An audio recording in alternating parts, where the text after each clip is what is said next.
show you guys how to do 3 DIY gifts for mom, since you guys seem to like the boyfriend gift video so much.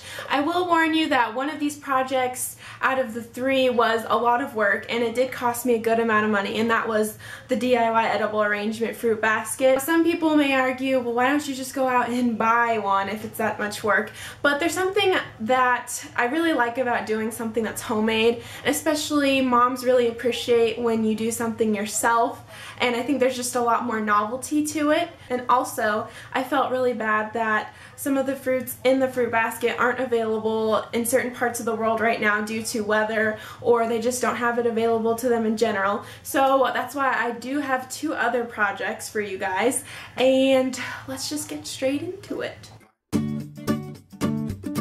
So first you'll need a cutting board, a strainer, a pineapple, some strawberries, kale, cabbage, 1 cantaloupe, microwavable chocolate, a pack of wooden skewers, and finally a cookie cutter shaped like a flower. So the first part is pretty self-explanatory. I just used a melon baller to make the center of the flowers. I just melted the chocolate according to the instructions, and here I am covering the strawberry, although I would recommend sticking the skewer in first before you cover the strawberry like I did here, and you can either dip the strawberry in or just cover it with the spoon.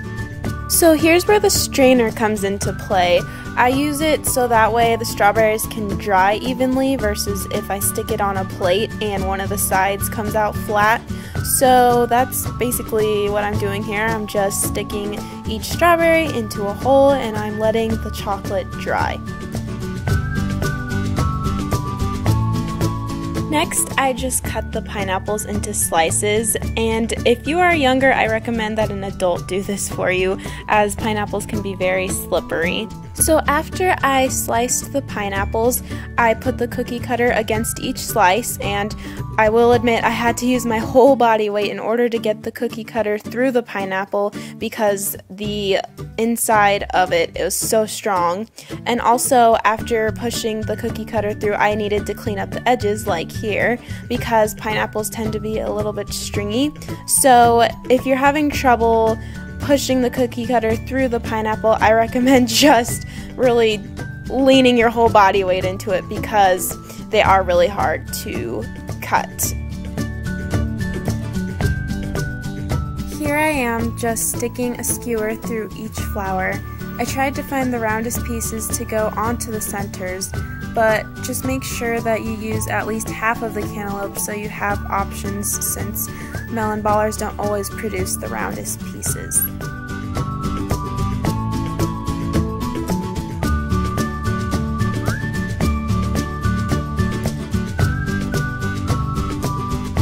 So then I placed the cabbage in a glass bowl, but you can also use a basket if you want. And I just placed the kale over the cabbage, making sure that the whole thing was completely covered.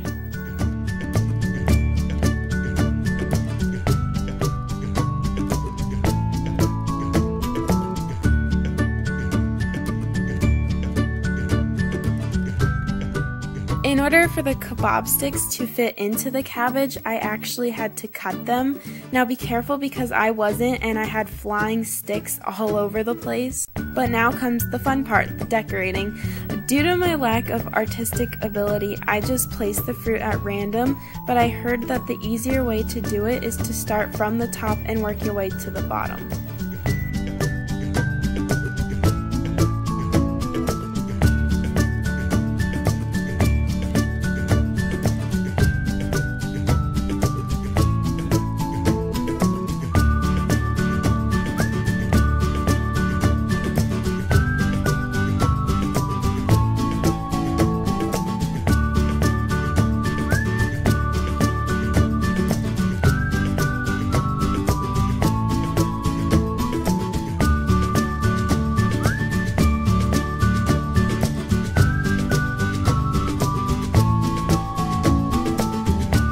So here is the result of all of your hard work. I think this is just a really beautiful and creative way of telling your mom that you love her and that you're thinking of her. I know my mom really liked it when I made it for her birthday this year.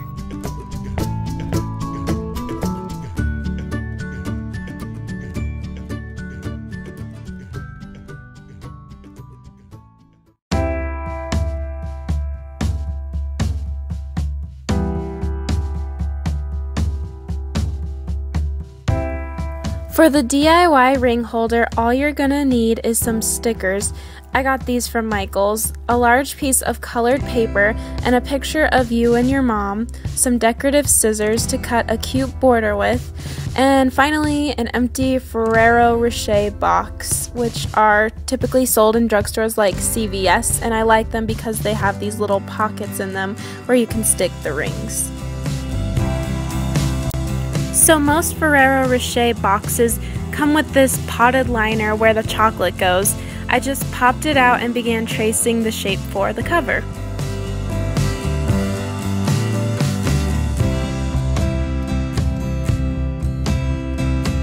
This part is pretty self-explanatory. I'm just cutting out according to the shape that I drew on the piece of paper.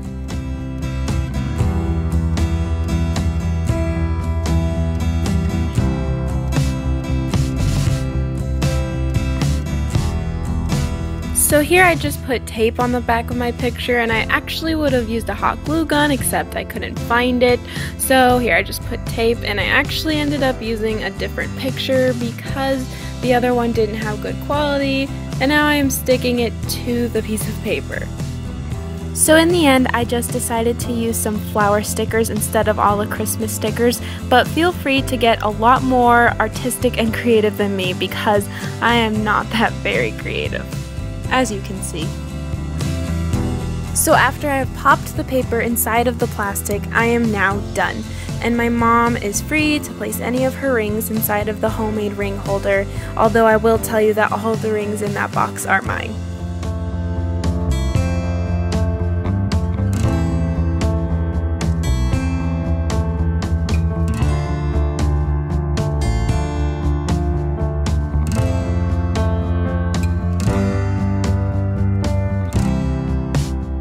So the third project is a scrapbook, and as you can see, this one's really dusty because I made it back in 2008. On the first page, I just wrote Merry Christmas to Jim and my mom. Jim's my stepdad, and I have terrible handwriting, but anyways, I just basically made a page for each big phase of my mom's life. So this page, for instance, is the first time she went to Hawaii, and she's the really dark one on the right. And I also did a page of pictures when I was born, because what mom doesn't want to see baby pictures of their kid. Here's a Halloween page where I just put orange and black paper. That's my mom dressed as a football player. That's me and my brother. Yes, he's dressed as a woman. This is me and some kids I grew up with. And I also added a Halloween sticker in the middle. This is my grandpa, who is no longer with us, and I did a page for his 50th wedding anniversary. This is a page that I did for all of our dogs. That's our Rottweiler named Monty. These are our 2 French Bulldogs. And this was our dog named Miho. He passed away because he was older, but he always liked sleeping in the hamper. And then this is an old picture of me and our pug named Juno. And for this page, I just made it for my mom and my stepdad. I put the date that they started dating, although I got it wrong, so I had to change it to 10 instead of 11 with a marker. Oops. Anyways, I just put a bunch of hearts and made it all cutesy and romantic. There they are on a jet ski. And at the very bottom, I put, and they lived happily ever after. And then I wrote them a note to the left, and then my mom actually did that page. For this page, I dedicated it to my grandma, who also passed away. I just put some really cute pink and purplish flowers. I put Oma because that's what I used to call her. That is us in Holland. We are Dutch Indonesian, so that's why we were in Holland. And a picture of her and my grandpa, and just some more stickers that related to her life. And my mom actually did this last page. So in short, homemade scrapbooks are basically the ultimate and most basic DIY gift for moms. In my boyfriend gift idea video, I said to avoid giving him pictures of yourself, but when it comes to mom, I say just go for it. I even left blank pages for her, which she has now filled up through the years with her own pictures. So that's it for this video. I hope you guys enjoyed, and don't forget to give a thumbs up, and I will see you all soon. Bye!